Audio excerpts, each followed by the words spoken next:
It's kombucha rebrewing time. We already drank the kombucha out of this guy, but we're going to do some second fermenting. We're going to start some jun, which is kombucha made with honey instead of regular sugar. It's a different category of kombucha. So that should be really fun. I'm excited to try making my own jun. I've never made that before. I've got my tea already brewing.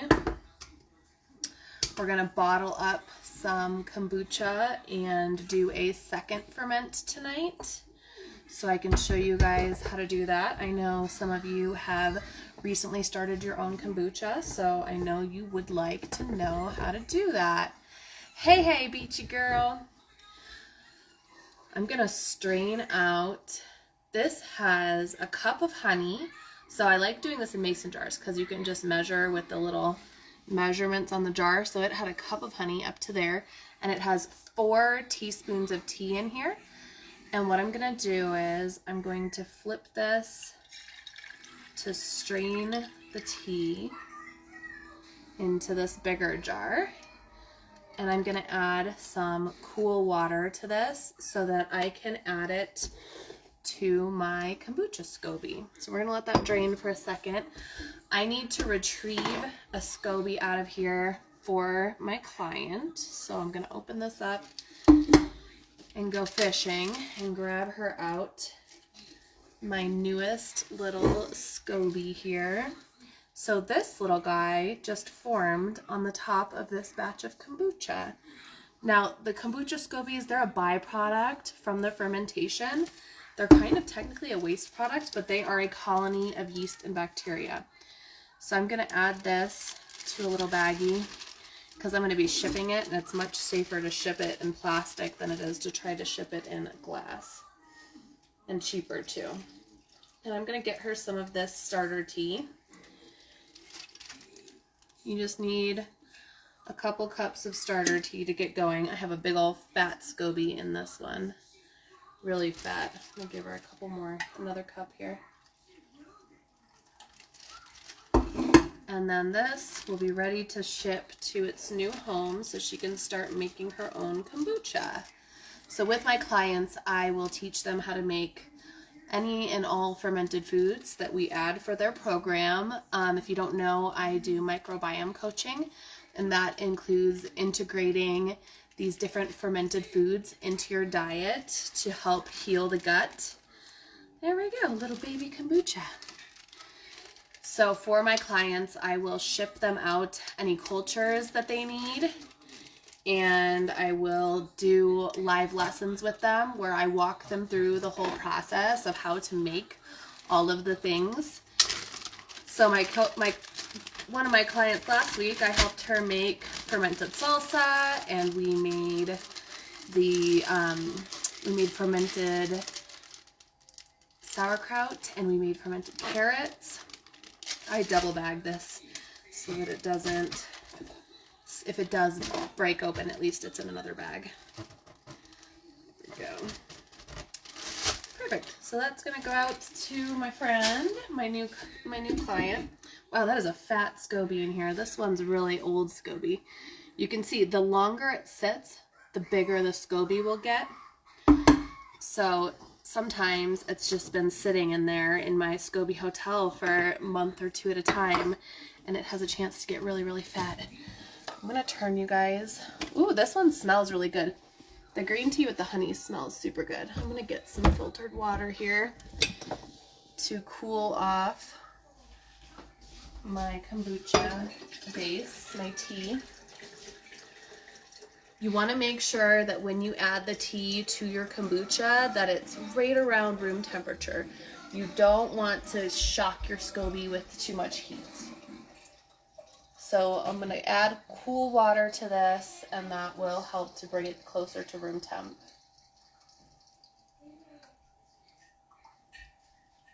And this one is for John.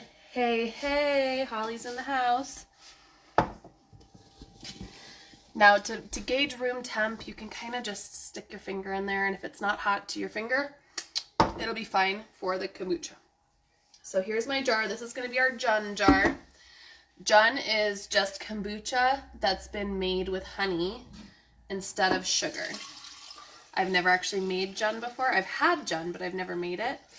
So I'm excited to try it out. I just got on. All right, I'm gonna fill this the rest of the way up with water to right where the neck starts going from straight to curved. So be right back. Get that going. We're gonna make 3 gallons of kombucha today because my kids have just been drinking so much kombucha and I can't keep up. They're on it. They're just like drinking a ton. We're gonna do some second ferment tonight. All right, that's it. Fill it up to that neck, and then grab my spoon here. And we're just gonna give it a quick stir to distribute the culture, just like that.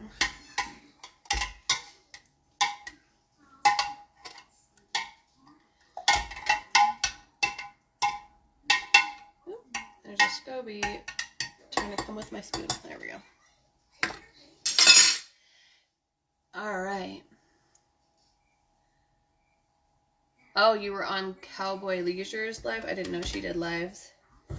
I haven't ever seen any of her lives before. What does she do? Anything? Or just talk?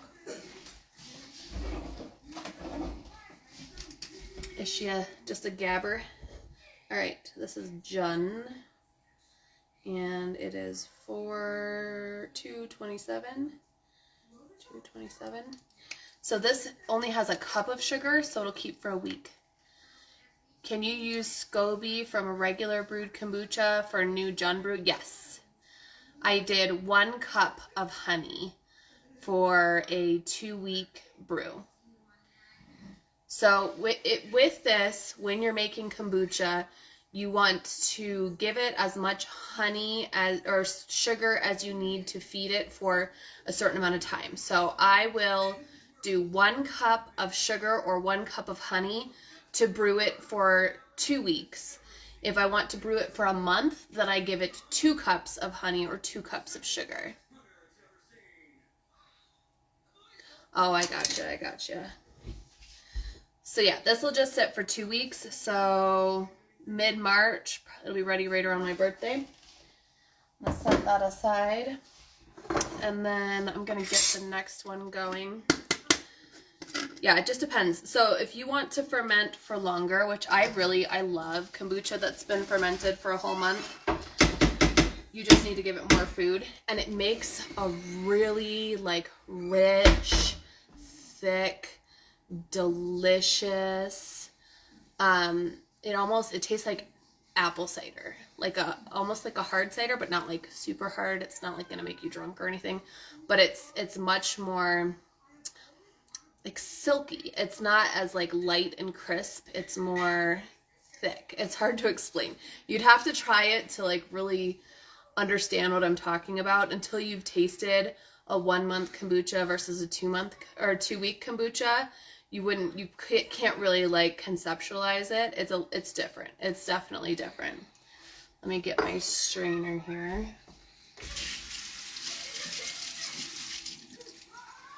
All right. So we're just gonna do the same thing with this green tea. I'm gonna strain it into the bigger jar. I used 8. I did 8 teaspoons of green tea. I usually do 4 teaspoons for a 2-week brew, but I wanted to try it with 8. Oh, just spilled sugar tea on the floor. So the 1-month brew of kombucha, it is going to be more potent in the lactobacillus strains. So it's going to be more bacteria forward. When you make a 2-week brew, it's going to have more of the yeast. So like the Saccharomyces strains, which are fantastic for like if you take antibiotics or something. You want to fill the space in your gut with good yeasts so that bad yeast doesn't take over while you're killing off bacteria. Mom, I need a little assistant. Why don't you go watch your show? Why don't you go watch your show? That's why I let you watch the show. So that I can chat with my friends without a little assistant. As much as I love you, I've had a little assistant all day. I'd like to just visit with my friends. Okay. Give us the science! Boulardier! Oh, pretty exciting. Today I filled out the paperwork for the convention, the conference that I'm speaking at in October. I'm so pumped. It's official. They have my info, so I have to get my butt in gear and start working on my sourdough talk. I already have my targeted microbial therapy done. Yeah, she wants to be part of the live. I'm making kombucha. Kombucha time. So, the thing with kombucha, if you are a first timer and you just have 1 jar of kombucha and you only brew it for 2 weeks, you need to rest your SCOBY between batches and you need to let the tea get very mature. So after you strain your kombucha, you're going to want to let it sit in a couple cups of tea, the fermented tea, for like a week, maybe 2 weeks, to let that tea get super sour. And the reason you do that is because you need that super sour tea to be able to drop the pH of the sugar tea so that you don't develop mold. So if you brew kombucha back to back to back to back and your tea isn't super sour when you start the next batch, the likelihood of you growing mold in the new batch is increased each time you do it because you're not dropping that pH far enough. So these have all been strained. I strained them like 5 days ago. If you have like a SCOBY hotel where you're rotating your SCOBYs into another jar and you're putting mature tea into it every time you strain your kombucha, you can use that mature tea and be ready to go right away when you strain. But if you're just working with 1 jar, you want to take a week off between brews to let that get really, really sour to ensure that you're not going to get any mold. All right, I need to get some more water in here to help to cool it off. My kids have been drinking an unreasonably large amount of kombucha recently, so I have got to make a bunch.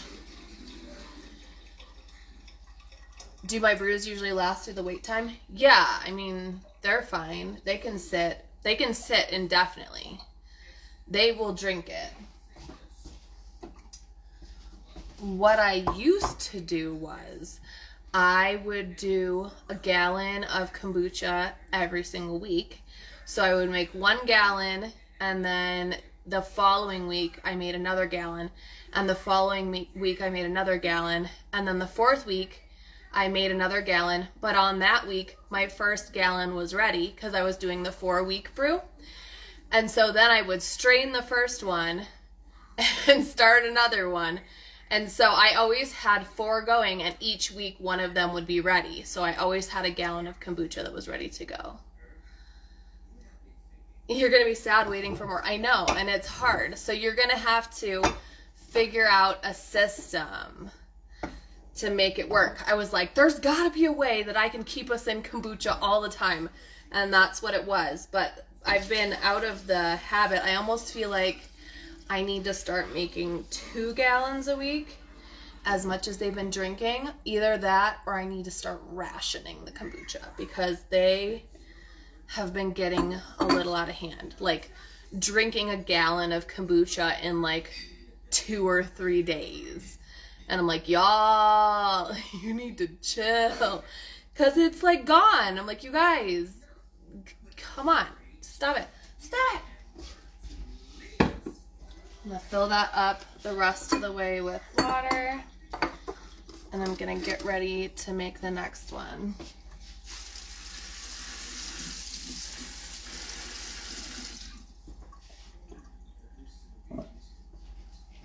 Like literally, when I was bottling the kombucha, that was like rationing it. I'm like, these are the bottles. Once they're out of sight, they're kind of out of mind. But having it on tap the way I have it, and now that they're like, they know they can drink it whenever they want, they have gone a little kombucha crazy. Yeah. I'm like, you guys can have 1 cup of kombucha a day. Quit it, crazy children. I don't know why this is leaking everywhere. It did great on the first round and now it's leaking. Stupid strainer. How much sugar water did I just lose in it dripping all over the place? Yeah, they're making me a little cuckoo with it. I'm like, y'all need to slow down. Slow down. All right, we're gonna stir the one that I just added water to. This is just a regular sugar kombucha. And I'm gonna put the lid on here. It's just cloth. We use cloth because having the air coming into it, that's what helps the SCOBY to form. So the SCOBY forms on the surface in an effort to create an anaerobic atmosphere so that the kombucha can start to get bubbly. This is 227. This is green tea. Green tea. Okay. Put this aside. Gonna add some more water to this one. Wipe up my sticky sugar water tea mess here. My pouring skills are not so good. Not so good. There we go.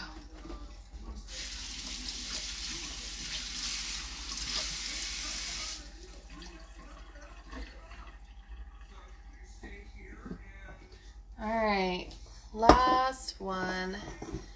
This one is white tea with sugar. You can see I have SCOBY and tea already in here. It smells very sour. And I'm just gonna pour this tea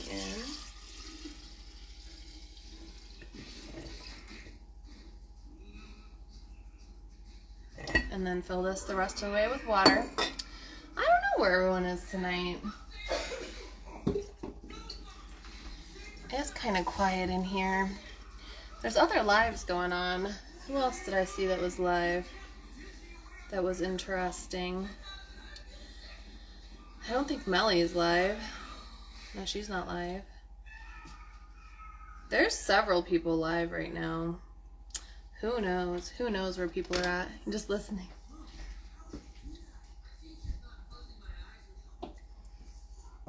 Nobody has any pressing questions currently. They're just chilling. Alright, give it a nice stir. Get everything incorporated. So these will be ready in 2 weeks. Thereabouts. Yeah, the previous batch on this one I made on 210. So it's been sitting for a little bit. Good evening, Grace. We're making kombucha. This one is 227. And I'm going to set this one aside. All right. So I have some of my tea. The Surviving Kombucha. Listen, I filled this up yesterday. This is what I'm talking about. This was up here yesterday. This is how much is left. My kids are drinking so much kombucha. My Scobie Hotel's been resting for months. You're making me want to wake it up and start brewing again? Yes! You should. I'm going to do some second ferment. I have some of this yummy grape juice that I've canned myself this summer from my neighbor's grapes. Super delicious. I've used it mostly for kefir soda, but I think it's going to make a really yummy kombucha. So what we're going to do is we're going to fill up this bottle to, maybe like right here with the made kombucha. You asked if my kids like the white tea. They don't seem to care what flavor tea it is. They like it all. You really do. Huh? Where's my favorite knife? On the knife hook. Oh. It's in the back. It's usually on the middle, so I didn't really see it. So, they like all of it. My kids will drink plain kombucha. They'll drink anything. I need a canned grape juice. Hopefully my parents' grapes turn out this year. Yes. Yes, they're so good. Grape juice is so yummy to can. Our neighbors have grape juice. Yes, our neighbors have grape juice.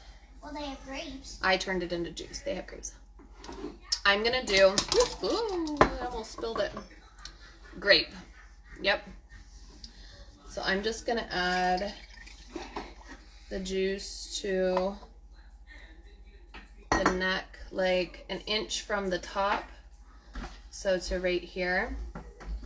Mom, can you give me a cup? Yeah. It's up there. I also need the juice squeezer. The juice squeezer. Here you go. All right. And then, my floor is sticky. I'm going to have to mop it. I'll do the same with chai. Yes, exactly. So what you'll do when you're making a chai for the second ferment is brew a strong chai tea and sweeten it until it's just slightly sweeter than you would want to drink it. So give it a fair bit of honey in there. Taste it. You want it to taste almost just a hair too sweet, because that kombucha is going to eat the sugar out of it. And that's what's going to give it carbonation. So you want it a little oversweet so that the kombucha has something to eat. All right, I'm going to fill another bottle. The only downside to this spigot is it can only go so far before it stops doing the thing. I actually made some pineapple kombucha on the live stream with Melly, and it turned out really good. Yeah, I do honey for the second ferment. You could definitely do chamomile tea for the second ferment.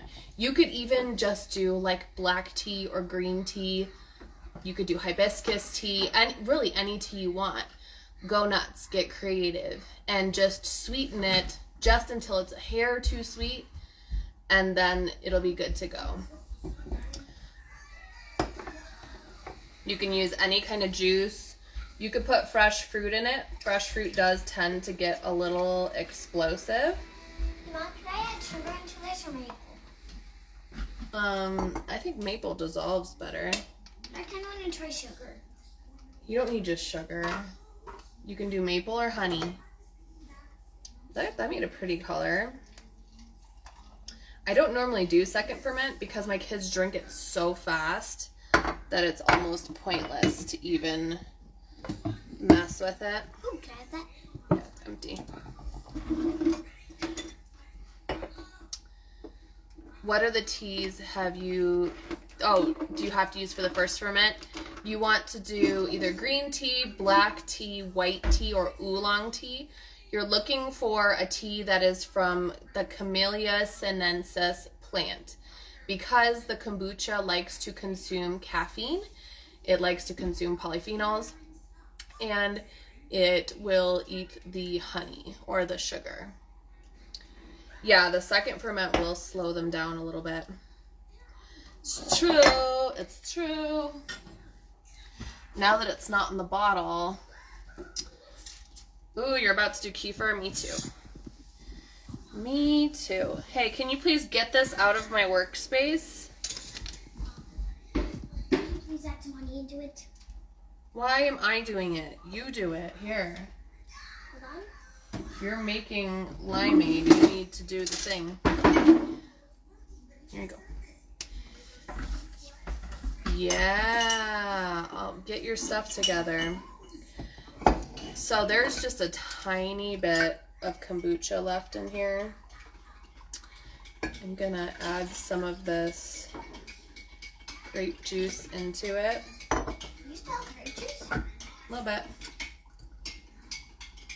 I did this with the pineapple juice the other day, and they were like, ah! A little grape kombucha. I'm gonna move this back to its spot.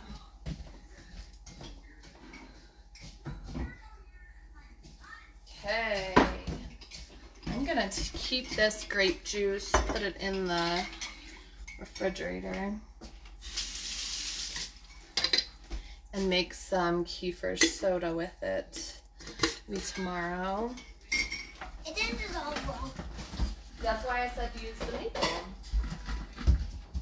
Well, you already put honey in there. You don't need to add another sweetness to it. It didn't even taste it. Well, add some water to it. And then I can add maple. You can add a little bit of maple to it. All right. So these, when you second ferment, you can put the juice in it, stick it in the refrigerator, let it sit for 2 weeks. My mom used to do that when she made kombucha back in the day. It took forever to get bubbly. What I like to do is I will set it on the counter for 3 to 5 days and check it periodically, and it will get bubbly. So make sure when you open kombucha or any kefir soda, anything that has a lot of yeast in it, that you open it over the sink. Because if you open it in the middle of the kitchen, there's a chance that it's just gonna explode everywhere, especially if you use fresh fruit. I did try to make tapache, and it did not work for me. It grew a SCOBY. It got weird. For some reason, other fermented beverages besides like kefir soda and kombucha always get weird in my house. I think it's probably just because the kombucha is so active in my space. It's like right in the middle of my kitchen, that if I'm trying to ferment anything with a fabric top on it, it turns into kombucha. And it did end up molding. So that was weird. I'm not entirely sure what I did wrong. I think maybe the pH didn't drop fast enough or something.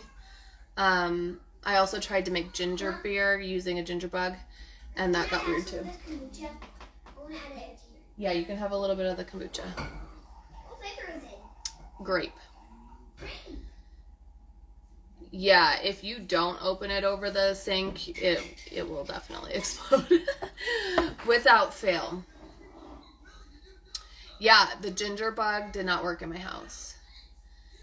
People will send me stuff about ginger bugs all the time. They're like, you like fermenting things? Check this out. And I'm like, I've been there, tried that.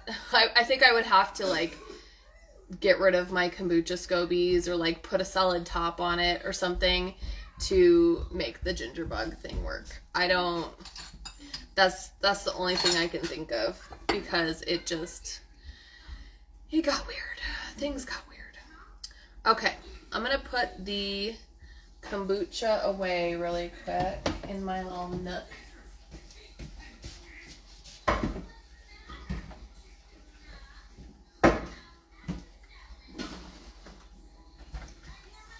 I have a little table that lives in this corner of my kitchen.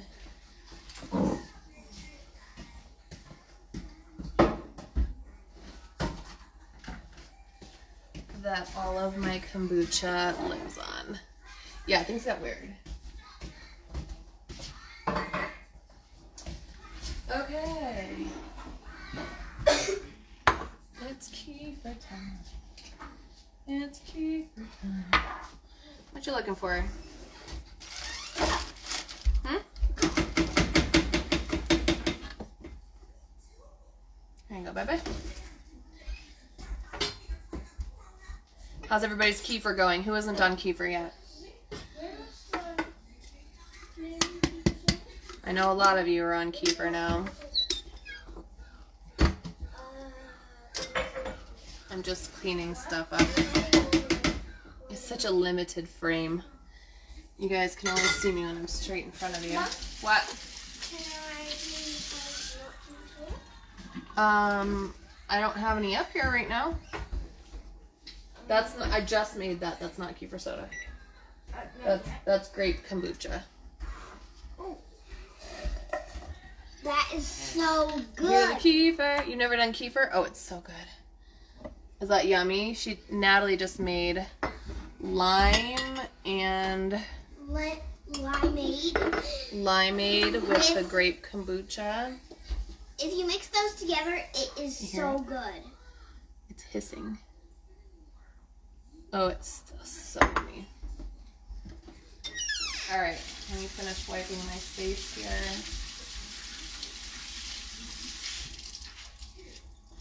Stay on top of the mess. Let me grab a chopstick and my strainer.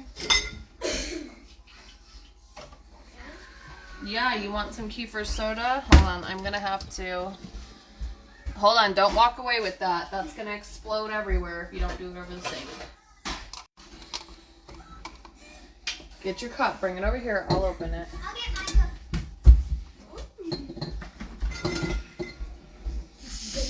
So awesome. Nothing. Spoke too soon.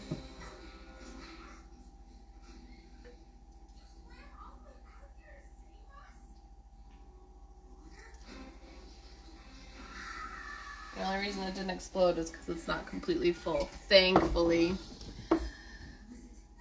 Ooh, mine is close to 48 hours tomorrow. Looking great. Yay! That's exciting. Yeah, my kefir is definitely like sizzling. Look at all the head on that though. So much head.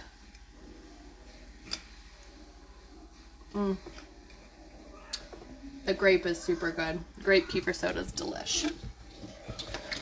Alright, so I'm going to do my kefir. Get that going for breakfast tomorrow. The grape is really good. I didn't have room in my fridge for the kefir soda, so it was downstairs. So you can tell when your milk kefir is ready when you see little pockets in there, and sometimes you'll see even bigger pockets. This one, ooh, you hear it? It's sizzling. See the little whey pockets? So the reason this kefir soda is so crazy fizzy is because it's a special culture that has Saccharomyces boulardii in it. So if you have water kefir grains, it might not have the Saccharomyces boulardii, which is one of the most like super active fizzy yeasts. Check that out. Oh yeah. So these are my kefir grains. They like to live on the top of the milk. And I just give them a little stir.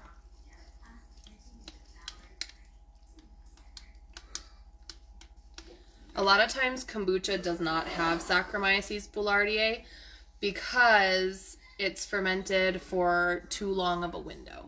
So to cultivate that specific yeast, you have to ferment it for like just a week, and it has to be either white tea or green tea, I believe, to get Saccharomyces boulardii. Saccharomyces boulardii does not like a lot of tannins. So if you're making kombucha with black tea, you're not going to get it in your tea. You'll get other kinds of yeast, but you won't get Saccharomyces boulardii. So it won't get nearly as fizzy. And if you're fermenting it for 2 weeks, you're probably not going to have a whole lot of that Saccharomyces in there either. So you just pour the kefir into a strainer and you just work it. What I make with water kefir grains never gets super fizzy. Yeah. So I don't know exactly. I think I saw water kefir grains has Saccharomyces cerevisiae in it, not boulardii. Which is the best tea do you suggest for that? Vanessa, white tea. If you want a lot of fizz, well, white tea or green tea. I could show you guys.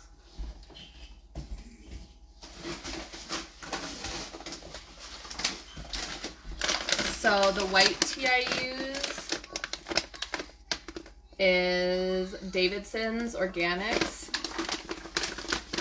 which I've shared links to it before. Work it, pose, pose. And the gunpowder green tea, which is also 100% organic. So you just want to make sure that you are getting a tea that is, it says it right here, green tea, Camellia sinensis. Same thing on this one. It says white tea, Camellia sinensis on here somewhere. I think it says it on the back. Yeah, you just want to make sure that it's from that Camellia sinensis. All tea, the real true teas, come from that same plant. It just depends on how it's harvested, like what time it's harvested, if it's shade grown or sun grown, if it's fermented or not. That's what makes the variations from black tea, white tea, oolong tea. All of those things change the flavor of the teas. It's very similar to tobacco. So like, if you don't know, I worked in a cigar shop. I'm a cigar aficionado. I know a whole bunch of stuff about cigars. That was the micro obsession of my early 20s. Okay. So they grow tobacco and they will grow some of it in like really high sun, and that makes really spicy tobacco. They will grow some like in Connecticut under the shade. That makes a really mild, creamy tobacco. They will harvest from the top of the plant, it makes spicier. If they harvest from the bottom of the plant, it makes it milder. So there's like all of these variations and how they figured out how to cultivate and create different flavors within the tobacco for cigars. Same deal with tea. They do all that same stuff with Camellia sinensis to make different tea flavors. Man, these people are super creative. I'm always really impressed by that kind of stuff. Yeah, just like marijuana. They do that same kind of stuff with marijuana. Oh, yum. Yum. All right. So we're just going to get this strained out. I got to get my breakfast ready for tomorrow. And I need to make some more kefir cheese. We're almost out of the batch I made last week in lives. Girl, I got layers on layers on layers. I have done so many things. Many things. You guys, tell me in the comments. List off like how many jobs you've had in your life. Like tell me which different professions you have held in your life. And we'll see who has more. After you guys tell me yours, I'll tell you mine. And we'll see who has the most professions, okay? I'm excited to see. What have you guys done for jobs in your life? I bet some of you will only have a couple. And I bet the ADHDers in the crowd have probably had a lot. I happen to be an ADHDer. I have many. Let's see what you guys say. It's taking you a while to answer, so I'm assuming there's some of you that have a lot of them. Alright, I'm gonna get a cup and a half in here. ADHDers, hard time keeping a job. Many interests. Most of my jobs I left willingly, I'll put it that way. But before I turned 21, I think I had 9 different professions. Yeah, I think 9. I'll start listing. Okay. So, when I was in my teens, I would babysit. So that was number 1. Number 2, when I turned 16, I got a job at Target. I was the top salesperson at my Target for 3 years running. Number 3, I was a waitress at an Italian restaurant. Number 4, I went back to Target and I worked in the bakery. Number 5, I worked at a door distributor. Number 6, I worked in an adult nightclub. Number 7, I worked in a cigar shop. Number 8, I worked at a hotel. Number 9, I worked at an eye doctor's office. I'm boring. I worked at a school as a school secretary as a teenager, so I got referrals and credits instead of money. Oh, I made crochet items for word of mouth people for a while. That's fun. Baked for people by word of mouth for a while. Stay-at-home wife, stay-at-home mom, pretty much it. If my husband leaves me, I'm screwed. Yeah. Oh, yeah. Girl, I understand. I understand. So those were like the things that I did between like 16 and 21. Babysitting. Okay, so Holly was babysitting, busing, bartending, housekeeping, waiter, trimming weed, photographer, newspaper writer, baker. Yeah, you got a solid 10. A fellow ADHDer. Babysat, bagger at McDonald's, Cracker Barrel, retirement home, hospital, in the kitchen. Yeah, you've had a good bit too.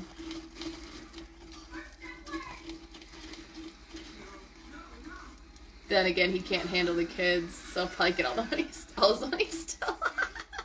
Right? If you ever leave me, you're still going to be paying my bills.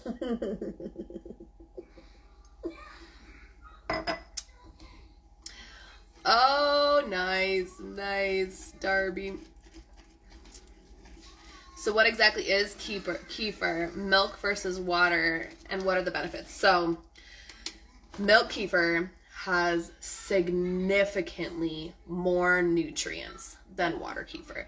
Water kefir, all you're really getting is potentially some potassium, and then you're getting B vitamins, which are what the microbes respirate after they eat the sugar. With milk kefir, you're getting vitamin A, vitamin D, vitamin K2, you're getting tryptophan, you're getting magnesium, phosphorus, potassium, calcium, all the B vitamins, plus you get protein, and 30 to 50 different strains of probiotics that are in the hundreds of billions of CFUs per milliliter. So absolutely packed with nutrition and health benefits. This stuff is a powerhouse. It's basically like a drinkable yogurt, and it has more microbes in a spoonful than an entire jar of store-bought probiotics. It's cuckoo bananas. All your ADHD stuff was unpaid. I get that. Yes, you do. And the store-bought kefir is fake. It's not real. Yeah, same. I got bored with jobs really easy too. 100%. Or they would like try to push me to do something stupid. You know when that happens, when they're like, oh, you have to work on these 10 days and no, you can't take a vacation. And I'm like, you can't tell me what to do. I can leave. I'm not beholden to you people. I don't appreciate being told what I can and cannot do. So I've left several jobs because people tried to tell me what I can and cannot do. And that, my friends, is an ADHD trait also. Yeah. They call that pathological demand avoidance. So what you need to start making milk kefir is you need to get the kefir grains. Now you can order them online. I originally ordered mine from Amazon. I don't recommend it. They kind of sucked. And I had a really hard time getting them going. So I ended up finding this page. It's called Cultured Food Life. And on her page, she's got tons and tons of podcast episodes about all the kefir stuff. She has tons of recipes, and she sells live kefir grains, and they are on point. Her live kefir grains are really, really good. So, highly recommend if you want to order live kefir grains, you order them from her. If you look at stuff and you're like, oh, I found this culture, usually the cultures are just like 3 or 4 or 5 strains. They're not nearly as potent as the real thing. So try to get live. There's also a Facebook group called Kefir. It's just Kefir. And on there's oftentimes people that are willing to share their grains for free. So you could probably find somebody local to you. You could also, I've seen them on Etsy. I've seen people selling them on Facebook Marketplace. I wouldn't pay more than like $20. And for like a person in person, if they're going to sell you a teaspoon, for a teaspoon of grains, I wouldn't pay more than $10, personally.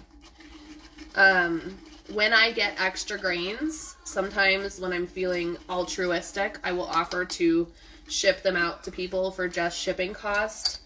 I don't have extra currently, but I will have more next week if you want to wait till next week. I can offer some up, and you can be on my list of people to ship to if you're in the United States.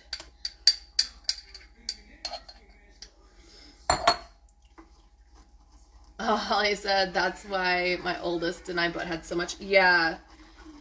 Pathological demand avoidance it's tricky. You really have to learn how to hack that kid's brain and you're in Canada. So you're probably going to want to find somebody in Canada who has them. What part of Canada are you in? We might know somebody, potentially. There might be a Canada kefir group. I just know the shipping from the U.S. to Canada is stupid expensive, so you wouldn't want to get them from me. Saskatchewan. Do I know anyone in Saskatchewan that has kefir grains? I think my friend's in Alberta who has them, who I know for sure has them. I don't know where Saskatchewan is in relation to Alberta. But she may be willing. I don't know how is the shipping in Canada to Canada. Like, is it expensive? She might be willing to ship you some if it's far.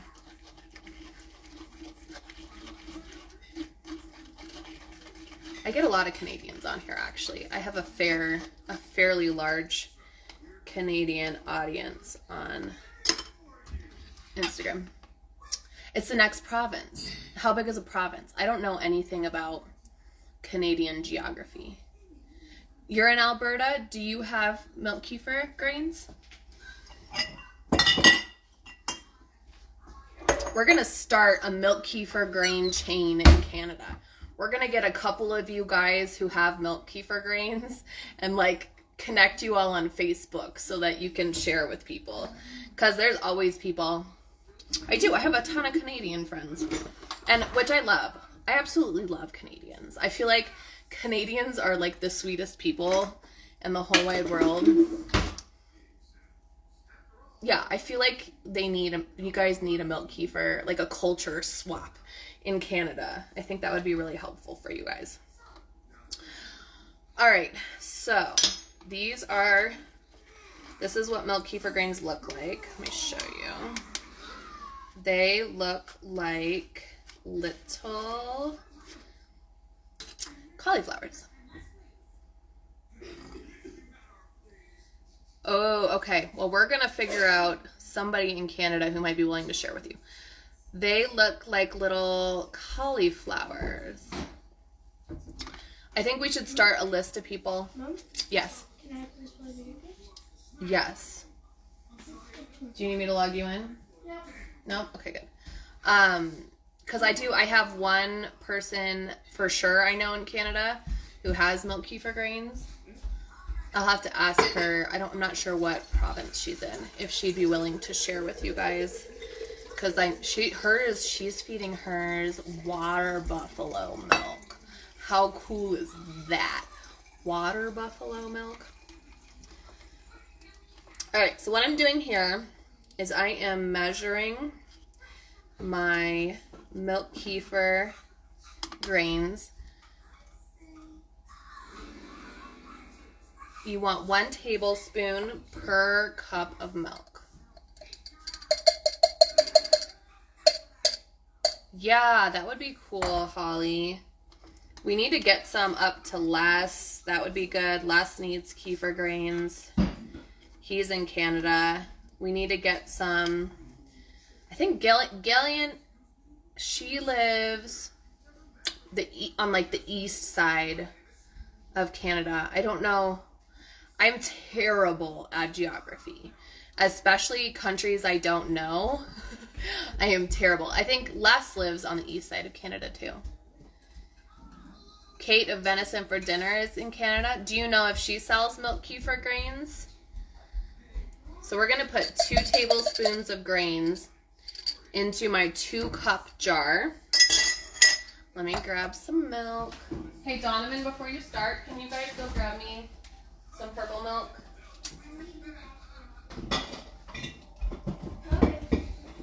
Thank you.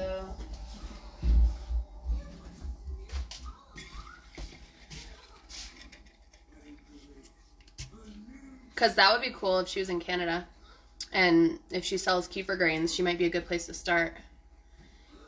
You're in contact with her? Because that would be really good. Be like, hey, we have people who want these. We need a Canadian contact for milk kefir grains. Yeah, she may not be selling hers. Or she may not know that people want them. You know, if she's not like talking about milk kefir, she may not know that like it's a big deal and people would like them. Milk kefir is like a big deal. It's a really big deal. People want it. Once they know about it, once they learn what it's good for, they want it. It's so beneficial. Like, it's undeniable how good for you it is. It can literally build you a new immune system. That is powerful food medicine. That is serious stuff.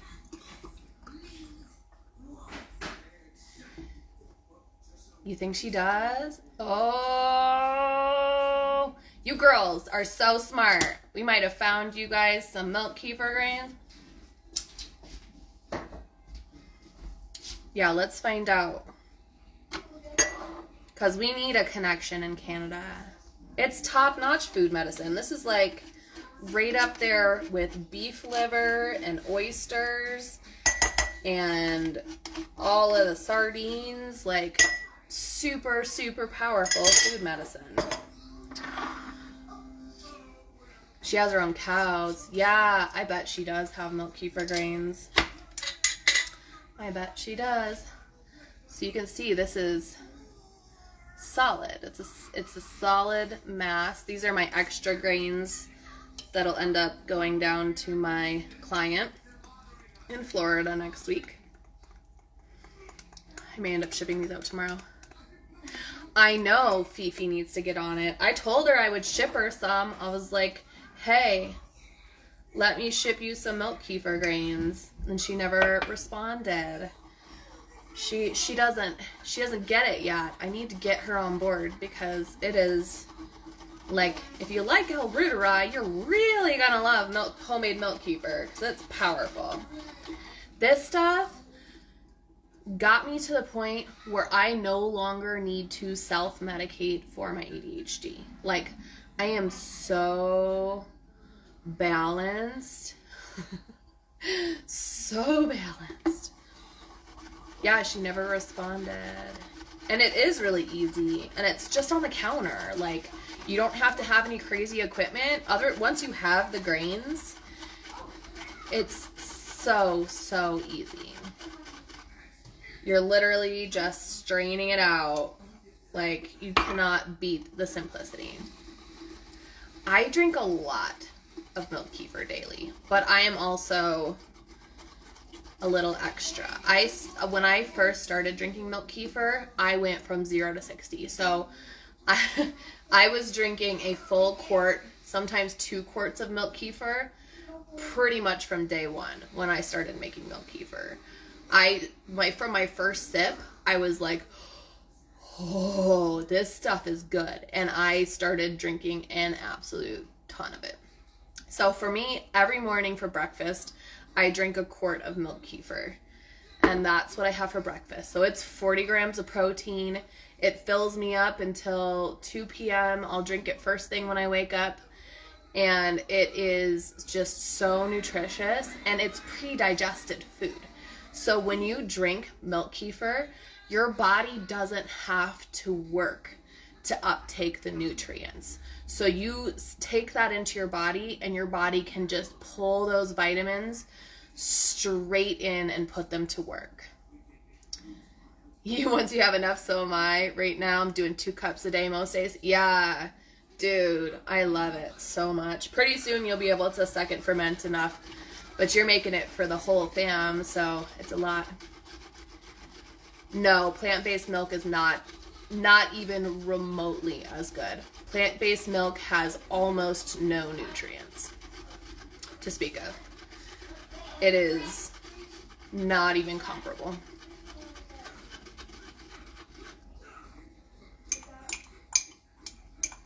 You have to think, like, what are the nutrients in 5 almonds? Because that's about as much as you get in an almond milk. It's a carbo bomb. You're literally just getting carbohydrates. And if it's a store-bought plant-based milk, you're getting fillers and gums and other crap. It's literally like the LaCroix of milks. It's a whisper of oats. It's plant water. Yeah, you're not getting nearly the nutrients. Not even close. It pales in comparison to what you get from real, actual milk.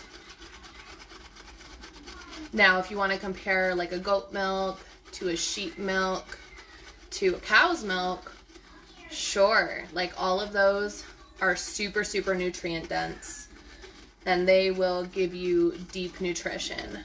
But yeah, there's no comparison. When someone says I drink almond milk, I'm like, okay, so you got what?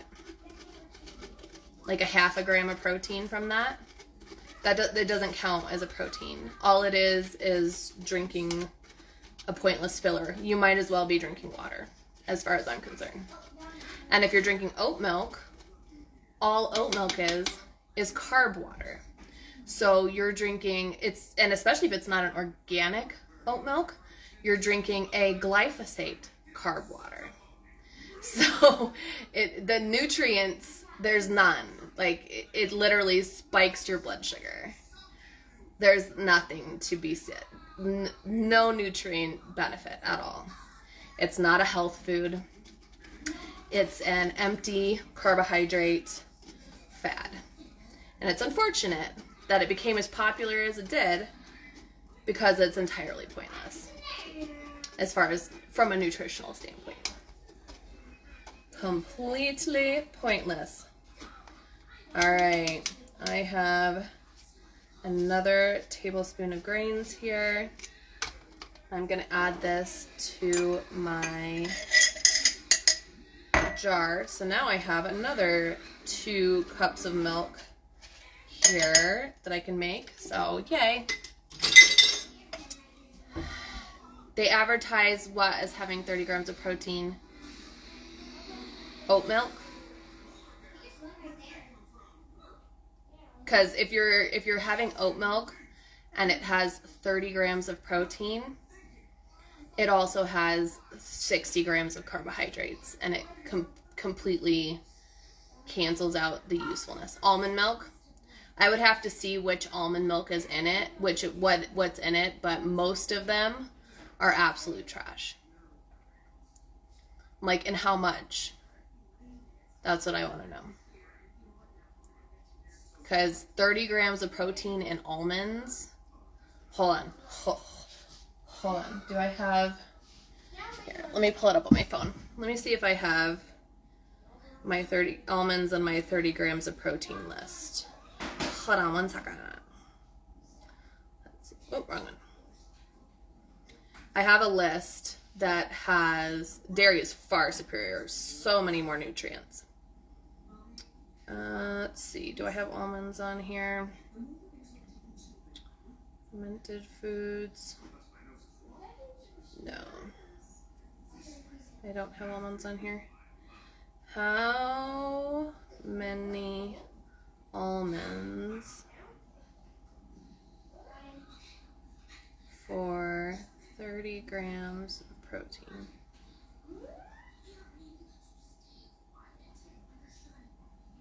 So it says 30 grams of almonds gives 6 grams of protein per serving. Blue Diamond, let me look. Blue Diamond almond milk. Let's see what else. What other joys you will receive when you drink Blue Diamond almond milk. 1 second. View product. Let's see how transparent they are with their ingredients, because most of these companies has a lot of fillers. Yeah, most of these companies have so much trash in it. Almond Breeze, refrigerated almond milk. I would like to see your ingredients. Are you gonna let me see them? That's what I would like to know. No, you're not going to let me see your ingredients.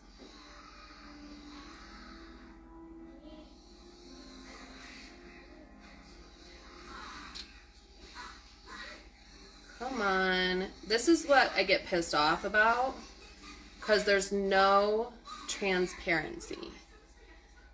There's zero transparency. They're like, they're going to make me dig to find their ingredients. Nutritional facts. Okay. So, let's see here.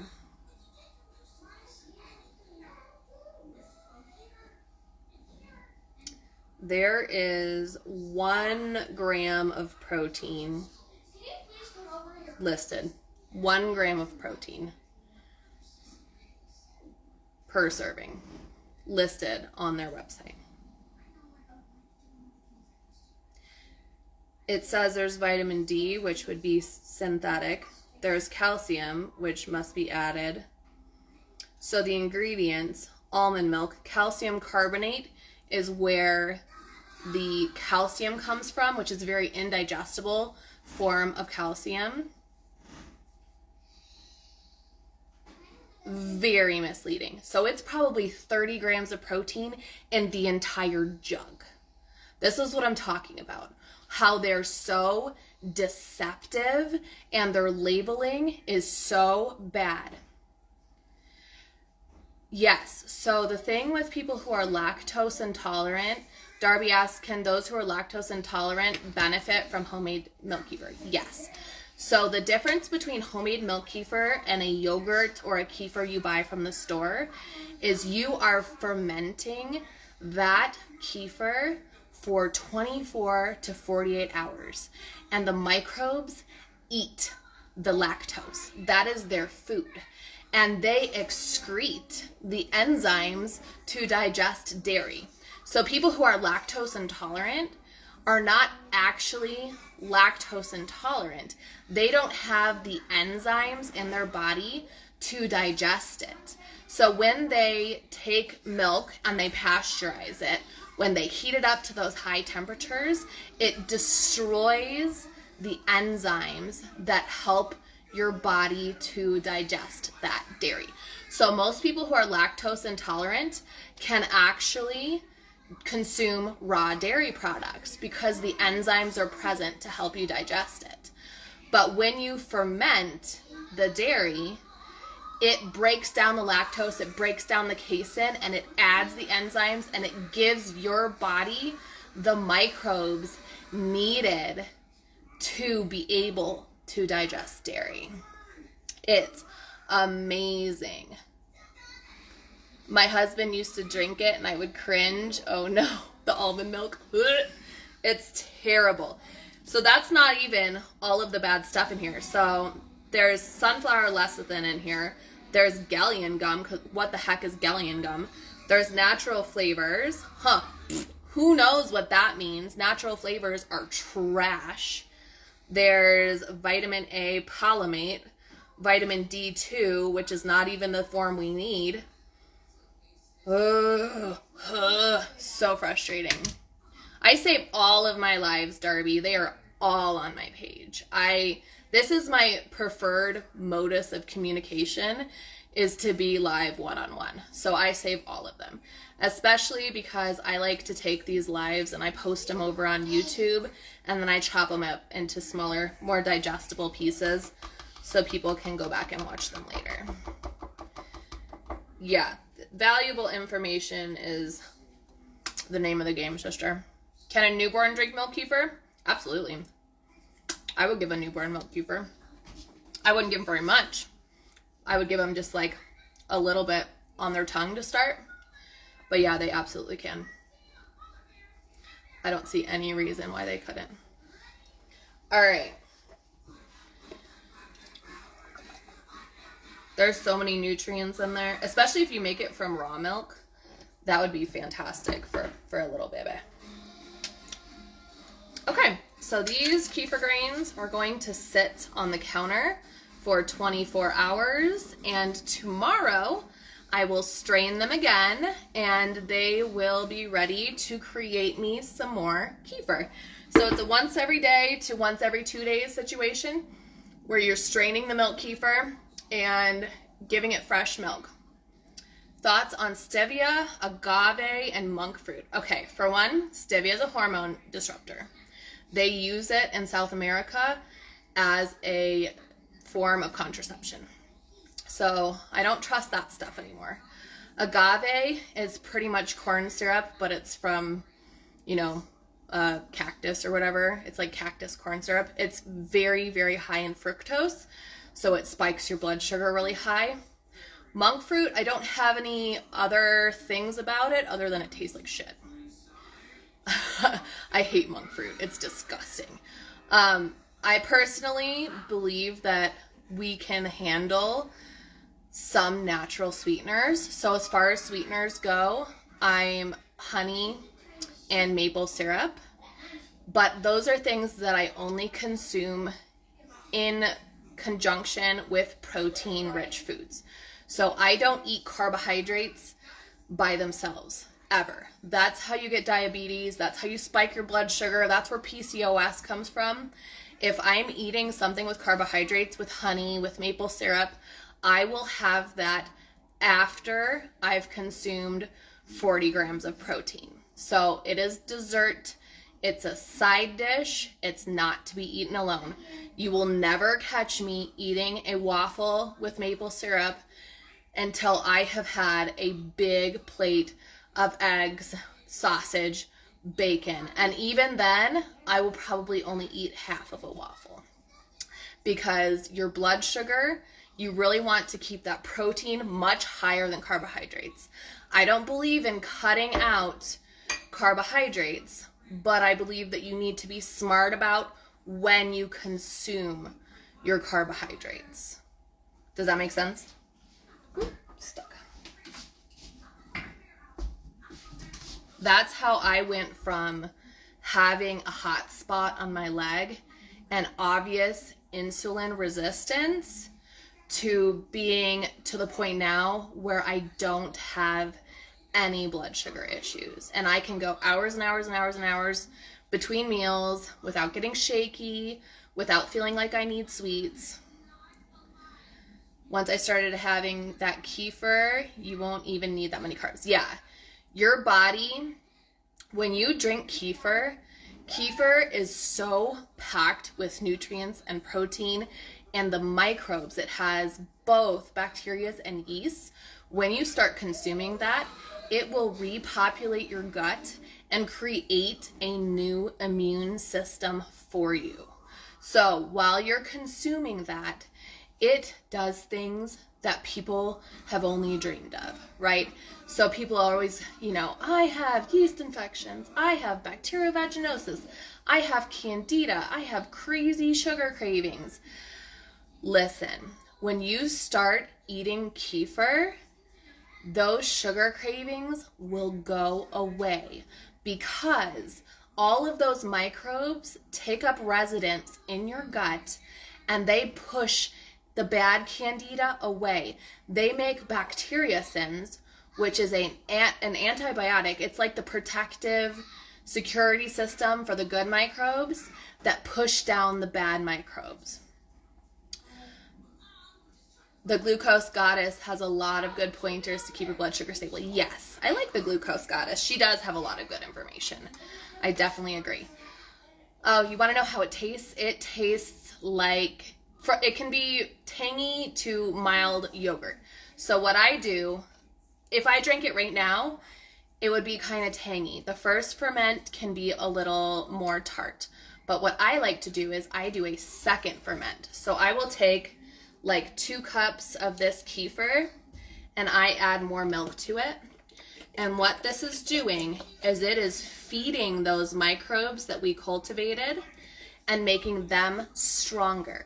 So tomorrow morning, when I wake up, this will be all kefir and it will be really mild, just lightly tangy, really delicious. I will drink a whole quart. Darby asked, is it 30 grams of protein per quart? It's closer to 40. It's 8 grams per cup. So it's like 36, 38, somewhere in there. My mathin' doesn't math, but yeah. I'm gonna pop a lid on here. And a lot of times I will have like an egg or something too. The purple milk, yes, this is the purple milk. The organic A2 Costco milk. This one works great for the milk kefir grains. A lot of ultra pasteurized milks they don't like, but this one really works well. I do also feed my milk kefir grains with raw milk predominantly, but it's expensive, so I use the cheaper store-bought organic milk for my second ferment, so I'm not spending $180 a month on raw milk to feed my habit. Because it is a habit. When I go to Costco and check out, and I've got 6 half gallons of purple milk, and I have 6 half gallons of half and half, and I have 4 half gallons of heavy cream. They're like, why so much milk? So what you strained from the grains and then just topped it up. Yes. Yep. So if you want to ferment it for 24 hours, you can take 1 cup of milk kefir and fill it with 3 cups of milk. For me, I'm going to drink this in the morning, so I do closer to 2 cups of kefir, and then I give it more like 2.5 cups of milk. So this will be ready in 12 hours. If you do 3 cups of milk, it'll be ready in 24 hours. So we're feeding the microbes. So do you do sourdough? Do you guys know about sourdough? I have this analogy that I usually use with sourdough, but it works with this too. So when you're feeding microbes or people, the amount of food compared to the amount of people really matters. So if you imagine these little microbes are like people, and we're taking those people to the buffet. So if you take these people to a buffet, and there's 1 billion people in here, and you take them to a buffet for 1 billion people, they'll each get 1 serving, and then they'll be done eating, and that's it. The buffet is over, right? But if you take them to a buffet for 5 billion, and there's 5 servings for each of them, it's going to take them longer to eat all of that food.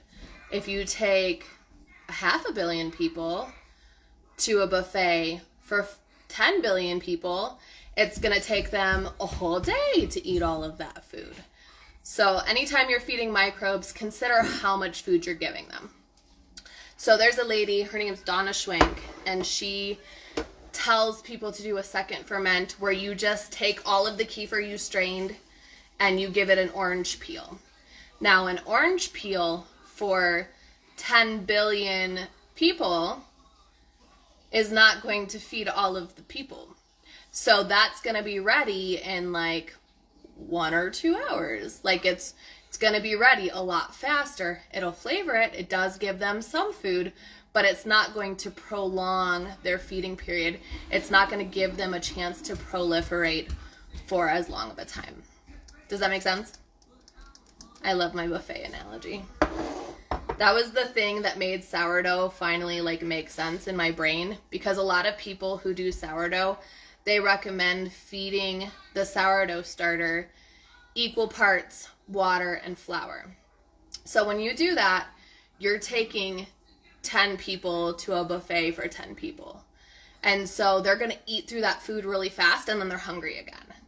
But if you take a teaspoon of sourdough starter and you feed it a cup of water and 2 cups of flour, then that is going to prolong their feeding period and they can eat on that for a whole 24 hours. And that really strengthens the microbes and it gives them the ability to really like stretch out and grow. And it makes for a really strong sourdough starter when you feed it heavily like that. No, I think it's perfectly potent. As long as you're making that second ferment from kefir, grained kefir. So the third ferment, so if you drink all but a cup of your second ferment and you add more milk to it, it won't be as strong as the first batch. It ferments on the counter for the first 12 hours and then you can put it into the refrigerator. It will still technically ferment in the refrigerator, but it ferments significantly slower.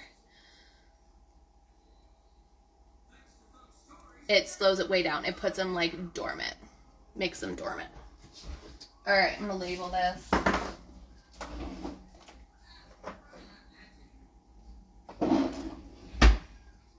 So like this was milk kefir that we consumed like half of it this morning, and I was like, I'm gonna put some more milk in here and set it back on the counter.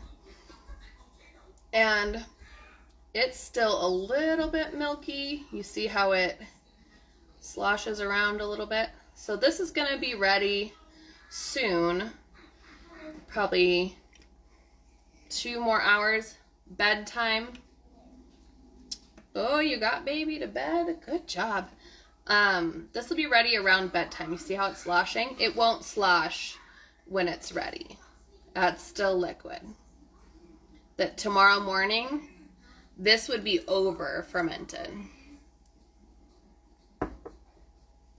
So the orange peel second ferment is technically a second ferment, but it's a very light feed. You can add the orange peel in. Yeah, there's no grains in it for the second ferment. Body double time. So the orange peel isn't very much food. So they're going to eat through that really, really fast. So if you put orange peel in there and set it on the counter, it only takes like maybe 2 hours. If you put an orange peel in there into your first ferment, like you just strain it out and you stick the orange peel in there, and that's the only thing you feed it, you can stick it in the refrigerator and give it like however long, 12 hours, and it'll ferment in the fridge. That'll slow it way down. It'll make it thick and creamy. But if you do it on the counter and you walk away for 12 hours, you're going to come home. It's okay. It'll still be fine. The milk feeds it, so it might take a little longer. It'll probably be ready it depends on how much milk you gave it. But the orange peel gives it a really yummy flavor. I highly recommend it. I don't feed it with fruit very often. It tends to over ferment. You have to be pretty careful. When I have fed it with fruit, like I gave it orange peel once and it like split. I let it sit way too long. I gave it strawberries once and it split. It just like, it separated because it's not really that much food. So you just have to be pretty mindful. When I did give it the strawberries, it was pretty yummy. I hit it with the stick blender and like blended the crap out of it, and then I turned it into ice cream, and that was really yummy. I've done dates before. Dates were really good. All of those things, when I did the baobab powder, it got over fermented. They're yummy, but you just have to be careful with it. When I started adding the milk to it, once I sorted that second fermenting method out, I just was like, I don't need the fruit anymore. This is so much better. Oh, you did the A2 milk like you normally did with the orange. Yeah, I mean, that'll be fine. It'll still ferment. It's not gonna take too much longer because, like I said, the orange peel is not very much food. Oh, my hubby's home. Dang. I need to start heating a pan.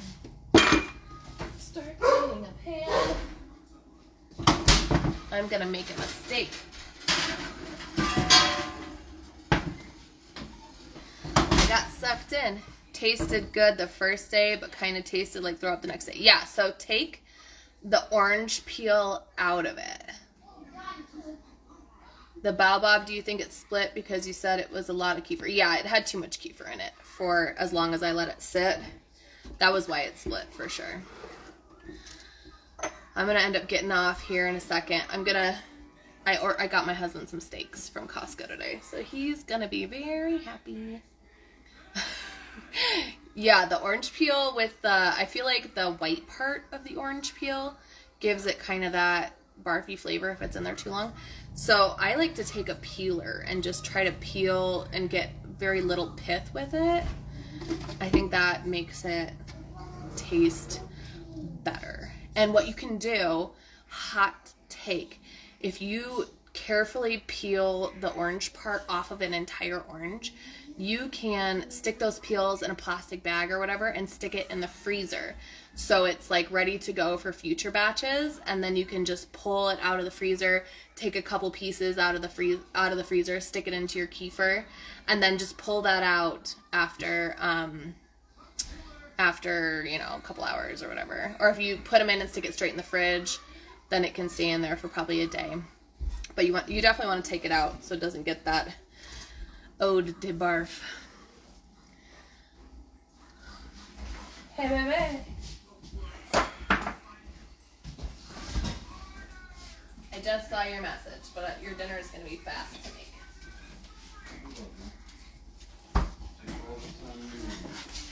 They had his favorite today. The girls are begging for it to be made again. Oh, good. I'm glad they like it. It's so delicious. Nice. I'm on live stream. Say hello to the beard. Hello, beard. Hello. Where's that sweet little girl? She's hanging out with her brother. She's hanging with her brother.